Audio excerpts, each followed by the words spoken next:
थोड़ी शरारती मैं, तू भी थोड़ा शाय शाय, तेरे लिए बाकियों को किया मैंने बाय, ऐसा कैसा प्यार कर लिया.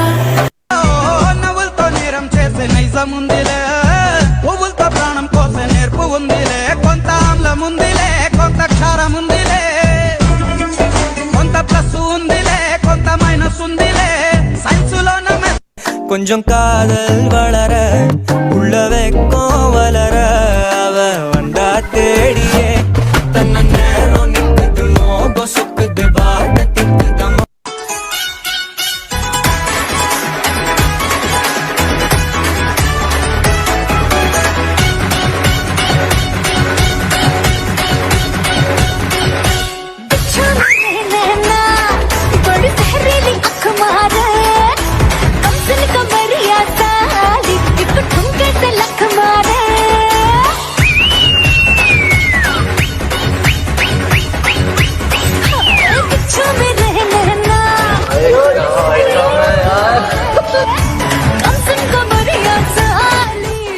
तुम्हारी माँ बहन की आइटम होती है क्या?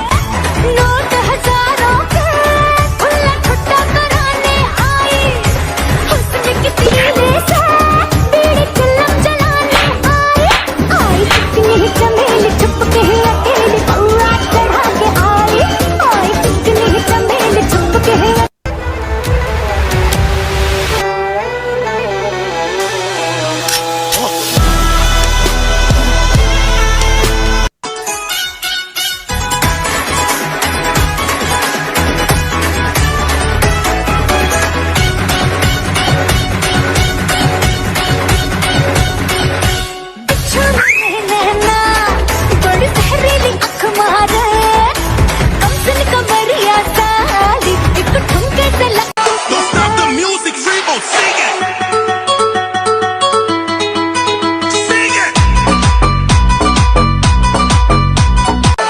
கொஞ்சம் காதல் வளர உள்ள வைக்கும் வளர அவ வந்தா தேடியே தன்ன நேரம் நிக்குது மோகம் சுக்குது பாட்ட திக்குதம்.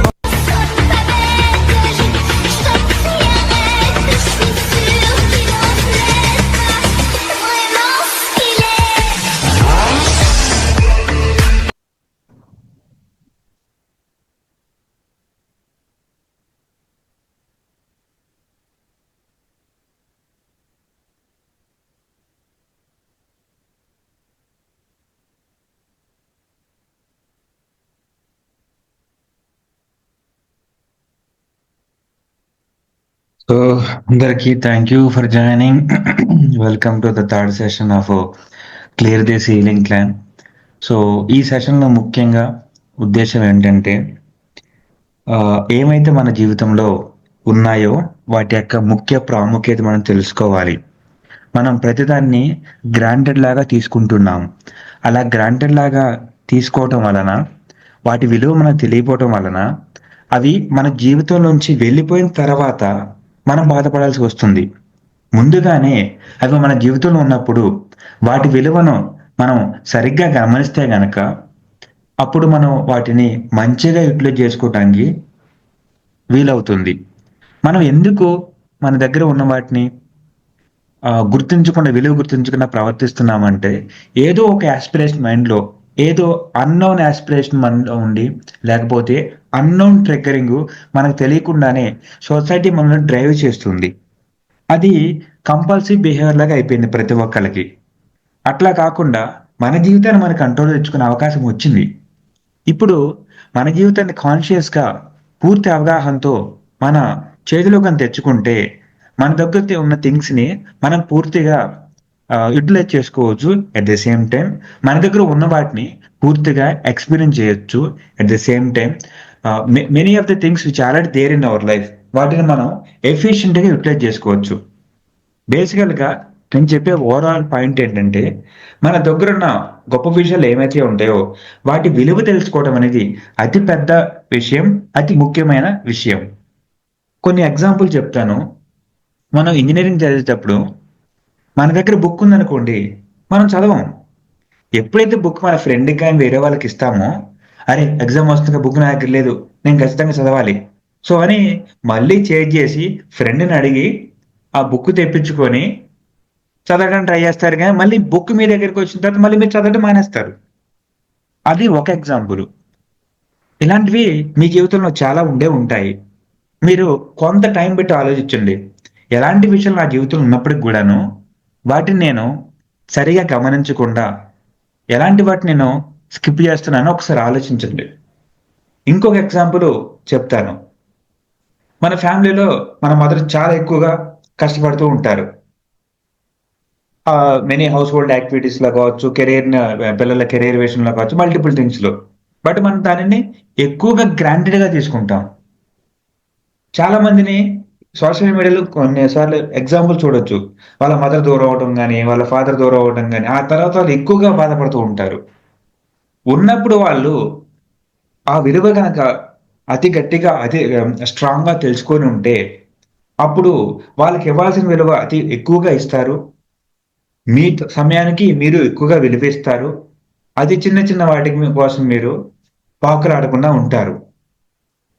సో అందుకే మన దగ్గర ఉన్న ఏమైతే ఉన్నాయో అవి చాలా రూపంలో ఉంటుంది. కొంతమంది టైం ఉందిలేని చెప్పేసి అన్నిటిని వృధా చేస్తుంటారు. కొంతమంది ఎనర్జీ ఉందని చెప్పేసి వృధా చేస్తుంటారు. మరి ఎలా తెలుస్తుంది ఒక దాని యొక్క విలువ అంటే, నేను ఇప్పుడు దాని యొక్క రూట్ లాజిక్ చెప్పబోతున్నాను. ఏంటి ఆ రూట్ లాజిక్ అంటే, ఇదే అన్నిటికీ మూలం. సృష్టి మొత్తానికి ప్రతి ఒక్క మనిషికి ఇదే డ్రైవింగ్ ఫోర్స్.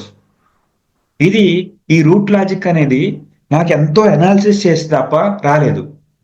సో మిమ్మల్ని డైరెక్ట్గా నేను క్వశ్చన్ అడగొచ్చు, what is the driving force of a human being అని. మీరు 100 రకాలుగా ఆలోచిస్తారు. లేదంటే మీరు ఇప్పుడే ఆలోచించండి, what is the driving force of a human being. Think about it, think about it. మీరు అనుకుంటారు జాబ్ ఉంటే వెళ్ళొచ్చు, లేదంటే ఇంకా మనీ వస్తాయి, లేదంటే స్టార్ట్అప్ పెడితే ఒక 100 crores 200 crores వెళ్తాము, ఇలా లేకపోతే గర్ల్ ఫ్రెండ్ కానీ, లేకపోతే మ్యారేజ్ కానీ, కిడ్స్ కానీ, కెరీర్ గ్రోత్ కానీ, ఇట్లా మల్టిపుల్ రకాలుగా థింగ్స్ని పెట్టుకొని మనము అవే డ్రైవింగ్ ఫోర్స్ అని భావిస్తూ ఉంటాము. కానీ అది కాదు డ్రైవింగ్ ఫోర్స్.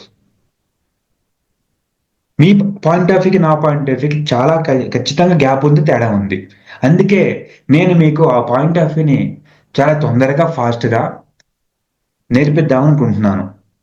సో మళ్ళీ ఒకసారి మీరు ఆలోచించండి, ఒక మనిషికి ఏదైతే అత్యధికంగా డ్రైవింగ్ ఫోర్స్ ఉంది, కొంతమంది మనుషులు బాగా ఎక్కువగా సాధించగలుగుతున్నారు, కొంతమంది సాధించలేకపోతున్నారు. సాధించిన వాళ్ళకి ఉన్న డ్రైవింగ్ ఫోర్స్ ఏంటి, సాధించలేకపోయిన వాళ్ళకి లేనిదేంటి? సరిగ్గా ఆలోచించండి. ఒకవేళ మీకు ఆన్సర్ వస్తే చాట్ బాక్స్లో పెట్టండి. సో ఇప్పుడు నన్ను సమాధానం చెప్పమంటారా? ఏంటయ్యా అంటే, ఏ టాపిక్ అయినా కావచ్చు, లేదా ఏ థింగ్ అయినా కావచ్చు, లేదా ఫ్యామిలీ రిలేషన్స్ కావచ్చు, లేదా girl friend boy friend issues కావచ్చు, లేదా జాబ్ ఇష్యూస్ కావచ్చు, లేదా what ever your aspirations, any kind of aspiration, what ever thing you have, దాని యొక్క మూల డ్రైవింగ్ ఫోర్స్ ఏంటంటే, మనకి దాని యొక్క రుచన తెలియాలి, లేక దాని యొక్క నొప్పి అన్న తెలియాలి. ఇంతే డ్రైవింగ్ ఫోర్స్. రుచి, నొప్పి. ఇంగ్లీష్లో దాన్ని గెయిన్ పెయిన్, లేకపోతే పెయిన్ గెయిన్. పెయిన్ అంటే నొప్పి, గెయిన్ అంటే రుచి. రుచి కానీ లేదా ఆ నొప్పి కానీ అది దాని యొక్క మూల కారణం. అంటే మీకు కొంచెం పంచదార పెట్టినప్పుడు తీయగా ఉంటుంది, బాగుంటుంది, వెంటనే ఇంకొంచెం తినాలనిపిస్తుంది. దాన్ని ఎక్కువగా తినడం వల్ల మీ ఇమ్యూనిటీ తగ్గిపోయి మీకు హెల్త్ ప్రాబ్లం వచ్చిన తర్వాత రియలైజ్ అవుతారు, అమ్మో ఈ పంచదార తినడం వల్ల నాకు ఇలా సమస్య వచ్చింది, కాబట్టి నెక్స్ట్ టైం తినే పంచదారలో క్వాంటిటీ తగ్గించడం కానీ అవాయిడ్ చేయడం కానీ చేస్తారు. అంటే మీకు పంచదార తినాలి ఎక్కువగా డ్రైవింగ్ ఫోర్స్ ఎందుకు వచ్చింది? ఆ తీపి తెలిసింది కాబట్టి. మళ్ళీ తినకూడదని డ్రైవింగ్ ఫోర్స్ ఎందుకు వచ్చింది? అమ్మో ఆ నొప్పి తెలిసింది కాబట్టి. మన జీవితంలో జరిగే ప్రతి ఒక్క ఈవెంట్ యొక్క మూల కారణం అదే, తీపి లేదా నొప్పి. కొంతమంది యోగా ఎక్స్టెన్సివ్గా చేస్తుంటారు, ఎందుకంటే దాంతో వాళ్ళు తీపిని చూశారు. కొంతమంది కొంతకాలం చేసి యోగాని ఆపేస్తారు, ఆ తర్వాత దాన్ని నొప్పి తెలుసుకుంటారు, మళ్ళీ మొదలు పెడతారు. లేదా కొంతమంది జిమ్కి వెళ్తారు, జిమ్కి వెళ్ళినప్పుడు జిమ్ అనే కాదు, బట్ జిమ్ అనేది మీకు ఎక్కువ రిలేట్ చేసుకోగలరు కాబట్టి చెప్తున్నాను. ఇనిషియల్లో 10 days కొంచెం స్ట్రగుల్ ఉంటుంది, ఆ 10 డేస్ దాటిన తర్వాత ఆ రుచి చూడటం మొదలుపెట్టిన తర్వాత మళ్ళీ జిమ్‌ని వదిలిపెట్టరు. ఆ 10 డేస్ ఇనిషియల్ పీరియడే ఒక స్పీడ్ బ్రేకర్ లాగా ఉంటుంది. అది క్రాస్ చేయడం ఇంపార్టెంట్. అలాగే మనం ఎటువంటి ఫీల్డ్ తీసుకున్నా ఆ ఇనిషియల్ స్పీడ్ బ్రేకర్‌ని గనక క్రాస్ చేయగలిగితే ఆ తర్వాతంతా జర్నీ స్మూత్‌గా ఉంటుంది. మీరు చేసే జాబ్‌లో అయినా సరే, ఆ ఇనిషియల్ స్పీడ్ బ్రేకర్ ఏదైతే ఉందో, ఆ టెక్నికల్ కోర్స్ కంటెంట్, ఆ స్పీడ్ బ్రేకర్ అనేది ఒక short term 1 month, 2 month focus చేసుకొని మీరు నేర్చుకుంటే, ఆ ఇనిషియల్ స్పీడ్ బ్రేకర్ దాటితే జాబ్ ఇంకా ఈజీగా, ఎఫిషియెంట్‌గా చేయొచ్చు.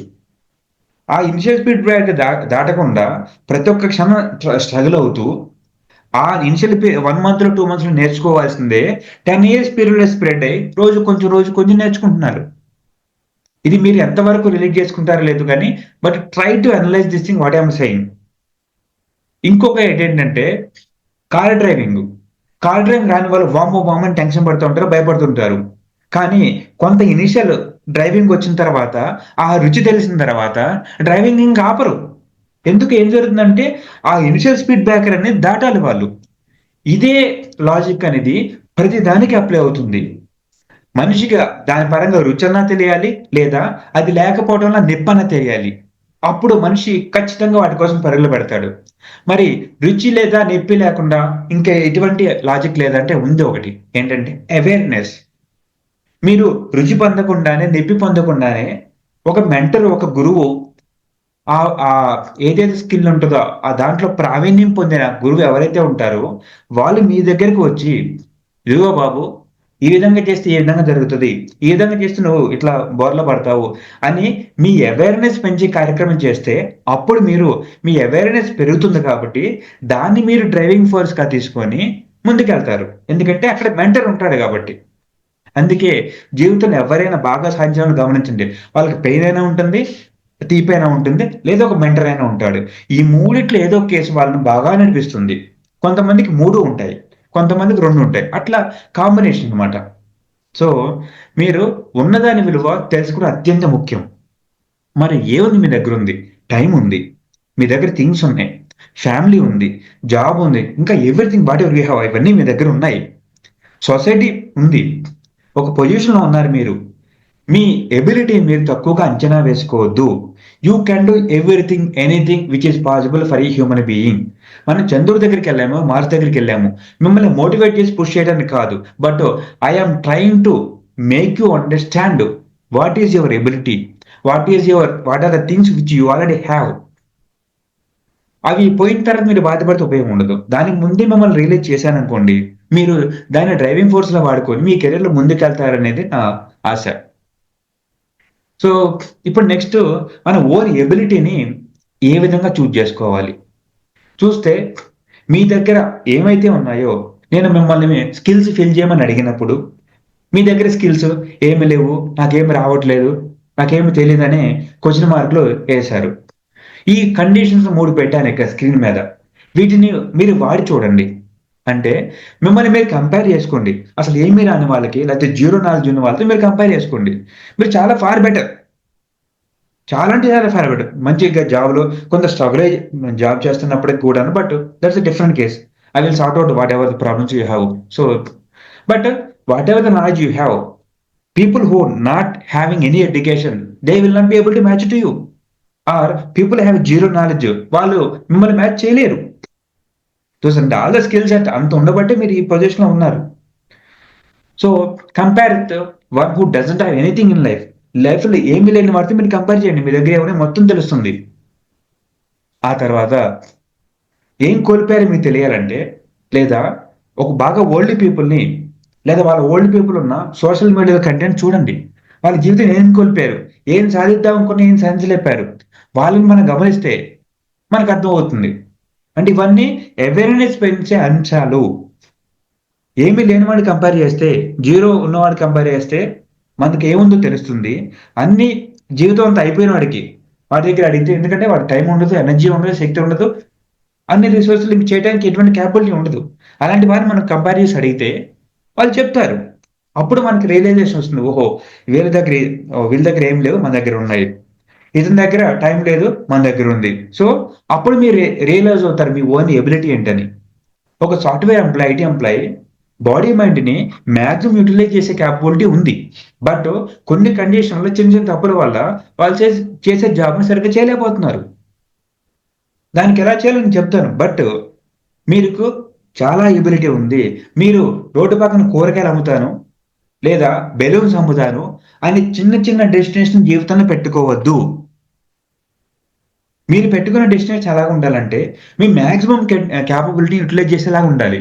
అప్పుడు మీరు సాధించలేనంటూ ఏమీ ఉండదు జీవితంలో. ఓకే, మీరు ఈ పాయింట్ ఆఫ్ వ్యూలో కొంచెం థింక్ చేయండి. ఇంకా నెక్స్ట్ టైం మేనేజ్మెంట్. నేను మీకు చాలా కంటెంట్ రాబోయే రోజులు ఇస్తాను. నా ఉద్దేశం ప్రకారం ఒక రోజులో మొత్తం మీకు ఇచ్చేయాలని ఉంది. కాకపోతే మీరు మీకున్న డైలీ లైఫ్లో ఇప్పటికే చాలా వర్క్ ఉంది. ఆన్ టాప్ ఆఫ్ దట్ నేను ఇచ్చాను అనుకోండి, మీరు మేనేజ్ చేయడానికి స్ట్రగుల్ అవుతారు. అందుకే ఫస్ట్ మీ దగ్గరనే మీ థింగ్స్ని మీరు ఎఫిషియెంట్గా మేనేజ్ చేయడం తెలుసుకున్నాక అప్పుడు నేను ఇచ్చే థింగ్స్ని మీరు ఈజీగా మేనేజ్ చేస్తారు. దానికి ఎలా చేయాలంటే మీరు మీకున్న టాస్క్ని మార్నింగ్ లేచిన వెంటనే మర్చిపోవద్దు. మార్నింగ్ లేచిన వెంటనే బ్రష్ చేసే లోపు వైట్ నోట్ బుక్లో రాసేయండి ఆ రోజుకి మీరేం చేయాలనేది. ఏవైతే హై ఇంపార్టెన్స్ ఉంటాయో వెంటనే మొదలు పెట్టండి. ఏవైతే కాంప్లెక్స్ టాస్క్లు ఉంటాయో, ఏవైతే మీరు చేయలేరు అనుకుంటే దాన్ని ముందు మొదలు పెట్టండి. ప్రతిదీ ఇంటర్లింక్డ్ ఈ జీవితంలో. మనం చేసే వర్క్ కానీ, తినే ఆహారం కానీ, జీవించే విధానం కానీ అది ఏ విధంగా ఇంటర్లింక్ ఉన్నాయి, ఏ విధంగా కాన్సెంట్రిక్ సర్కిల్స్ ఏ విధంగా ఉన్నాయి అనేది నేను రాబోయే రోజుల్లో చెప్తాను. బట్ టైం మేనేజ్మెంట్ అనేది ప్రతి ఒక్కరికి ఇంపార్టెంట్. మీరు ఈ రోజు కొన్ని పనులు మాత్రం చేసి ఉండొచ్చు లేదా చేస్తుండొచ్చు. అలాంటప్పుడు టైం మేనేజ్మెంట్ అంత ప్రాపర్గా మీకు ఉండాల్సిన పని లేదు. బట్ రాబోయే రోజుల్లో నేను ఇచ్చే టాస్క్ల మూలంగా కావచ్చు, లేదంటే మీరు జీవితంలో ఎదగాలనుకునే అవకాశాలు బట్టి కావచ్చు, థింగ్స్ అనేవి పెరిగిపోతాయి. ఒక రోజులో ఈ రోజు 2 టాస్కులు చేస్తుంటే లేదా 10 టాస్కులు చేస్తుంటే రేపు 100 టాస్కులు వస్తాయి. అప్పుడు ఏ విధంగా ఒక్క రోజు స్కేల్ అప్ అవ్వలేదు. మీరు స్టెప్ బై స్టెప్ ఒక ప్రాసెస్ ఉంటే దాన్ని ఫాలో అవుతేనే మీరు ప్రాపర్గా జీవితంలో స్కేల్ అప్ అవ్వగలరు, ఎదగలరు. అందుకే మీకు 1 టాస్క్ ఉన్నా, 2 టాస్క్ ఉన్నా, 10 టాస్కులు ఉన్నా వెంటనే ఈరోజు అలవాటు ప్రకారంగా దీన్ని చేసుకోండి. లేచిన వెంటనే మీ నోట్ బుక్లో లాస్ట్ టైం చెప్పా కదా 5 ఎంటీ నోట్ బుక్స్ ఉంచుకోండి అని, అందులో ఒకదాన్ని తీసుకోండి. ఇప్పుడు చక్రమంతా స్టార్ట్ అయింది కాబట్టి ఇంకో నోట్ బుక్లో మీరు రాయండి. ప్రతిరోజు లేచిన వెంటనే ఒక ఎంటీ పేపర్ని మీరు ఫిల్ చేయాలి. ఏం ఫిల్ చేస్తారు దాంట్లో? ఈ రోజు నా టాస్క్లు అంటే నేనేం చేయాలి. టాస్క్లు ఎప్పుడైనా 3 రకాలంటే urgent, medium, low priority. But whatever you have put it there. Try to accomplish what is complex and urgent thing first, so that మీరు రియలైజ్ అవుతారు ఎంత ఎఫిషియెంట్గా మీ టైంని మీరు యూటిలైజ్ చేసుకోవచ్చు. ముందు మీకున్న టాస్క్ని, మీకున్న వర్క్ని ప్రాపర్గా అలైన్ చేసుకొని ప్రాపర్గా ఫాస్ట్గా చేసుకునే విధాన్ని నేర్చుకుంటే రాబోయే రోజుల్లో నేను ఇచ్చే టాస్క్ను కూడా మీరు ఈజీగా హ్యాండిల్ చేయగలరు. అక్కడ ఒక 4 కండిషన్ పెట్టాను స్క్రీన్ మీద. And the first thing in the morning before you brush, right down everything on the notebook. Plan your day on the empty notebook. Okay, do not plan on a mobile, do not plan on the laptop. ఖచ్చితంగా empty notebook లోనే రాయండి. Everything, right it down everything. మీకు మీతో అవసరం లేని పనులు, మీరు చేయాల్సిన పని కాదనుకున్నప్పుడు వేరే వాళ్ళకి ఆ పని అప్పు చెప్పండి. అన్ని మీరు చేద్దామని పూసుకోవద్దు. ఎందుకంటే మీ దగ్గర ఎబిలిటీ మీరు గమనించండి. మీరు క్రియేటివ్గా థింక్ చేయగలరు, మీరు క్రియేటివ్గా ఆలోచించగలరు, క్రియేటివ్గా మల్టిపుల్ థింగ్స్ చేయగలరు. ఆ ఎబిలిటీ ఉంది. నేను రాబోయే రోజుల్లో మీకు స్టార్టప్ ఎలా పెట్టాలి, పెద్ద పెద్ద పనులు ఏ విధంగా చేయాలి, మల్టిపుల్ జాబ్స్ ఏ విధంగా చేసుకోవాలి, లేదా జీవితాన్ని బాగా ముందుకు ఏ విధంగా వెళ్ళాలి, ఫినాన్షియల్గా బాగా ఏ విధంగా గ్రో అవ్వాలి, టైం ఫ్రీడమ్ ఏ విధంగా సంపాదించుకోవాలి, ఇవన్నీ ఏరియాలో నేను ట్రైనింగ్ ఇస్తాను. But this is the task I'm giving you for this way. ఏంటంటే ఈ 3 టాస్క్. ఒకటి, మీ దగ్గర ఉన్న థింగ్స్ని మీరు రియలైజ్ అవ్వాలి. ఏమైతే మీ దగ్గర ఉన్నా అవి రియలైజ్ అవ్వాలి. మీ ఎబిలిటీని మీరు గుర్తించాలి. మీ టైంని మీరు ప్రాపర్గా పర్ డే 24 అవర్స్లో మీరు ప్రాపర్గా మేనేజ్ చేసుకోవాలి. మీరు రోజు మొత్తం స్ప్రెడ్ చేసే వర్క్ని 1-2 గంటలు అవ చేసే క్యాపబిలిటీని మీరు పెంచుకోవాలి. సో దీనికోసం మీరు చేయాల్సింది ఏంటంటే రైట్ డౌన్ ఎవ్రీథింగ్ అని empty notebook. Plan your day, prioritize your work. మీ మేనేజర్ మిమ్మల్ని అడిగేలోపు మీరు ఆ పని చేసి ఉండాలి. మీ వర్క్ని మీరు ఎఫిషియెంట్గా చేయడం ఉంటే, అది స్టెబిలైజ్ అయ్యి ఉంటే, నేను ఇచ్చే అడిషనల్ టాస్క్లు ఏవైతే ఉంటాయో అవి మీకు అప్గ్రేడేషన్ ఉపయోగపడతాయి. అలా కాకుండా టైం మేనేజ్మెంట్ మీరు నేర్చుకోకపోతే నేను ఇచ్చే టాస్క్లు మీకు బర్డెన్లా తయారవుతాయి. కాబట్టి అలా వద్దు. ఎప్పుడైనా సరే నేను చెప్పే ప్రతి ఒక్క టాస్క్ మీరు చేయలేకపోతుంటే, మీకు స్ట్రగుల్ అవుతుంటే ఆపేయండి, చేయొద్దు. నన్ను రీచ్ అవుట్ అవ్వండి. Let's have 1-to-1 call. 1-to-1 మాట్లాడి ఏ విధంగా చేయాలి, నేను చేయలేకపోతే అని చెప్పేసాను ఫ్రాంక్‌గా. ఎందుకంటే మనిషి ప్రతి ఒక్క సెకను జీవితంలో హ్యాపీగా ఉండాలనేదే నా లక్ష్యం. ప్రతి ఒక్క మనిషి యొక్క టైం సేవ్ చేయడమే నా లక్ష్యం. కాబట్టి మీ టైం సేవ్ చేయడానికే నేను స్ట్రాంగ్‌గా పూనుకున్నాను. దానికి ఫర్దర్ టెక్నిక్స్ ఇంక రాబోయే రోజులు ఇస్తాను. ఇప్పుడు ఉన్న 3 టాస్క్‌ల ప్రకారంగా మీరు చేయండి. ఏంటంటే మీ ఎబిలిటీని మీరు బాగా రియలైజ్ అవ్వాలి. మీ దగ్గర థింగ్స్ ఉన్న వాటికి మీరు ఖచ్చితంగా గుర్తింపు ఇవ్వాలి. మీ దగ్గర నుంచి వెళ్ళిపోయిన తర్వాత కాదు, మీ దగ్గర ఉన్నప్పుడే గుర్తింపు ఇవ్వాలి. ముందు టైంని, ఇక మూడోది టైం మేనేజ్మెంట్ ప్రాపర్‌గా ఏ విధంగా చేయాలో చూడాలి. సో ఈ 3 ఏరియాస్‌లో మీరు బాగా స్ట్రాంగ్‌గా చూడండి. మళ్ళీ నెక్స్ట్ సెషన్‌లో చూద్దాము. మీకు ఏ డౌట్స్ ఉన్నా, దేంట్లో సరిగ్గా ఇంప్లిమెంట్ చేయలేకపోతున్నా reach out to me. Let's have a discussion 1-to-1. Thank you.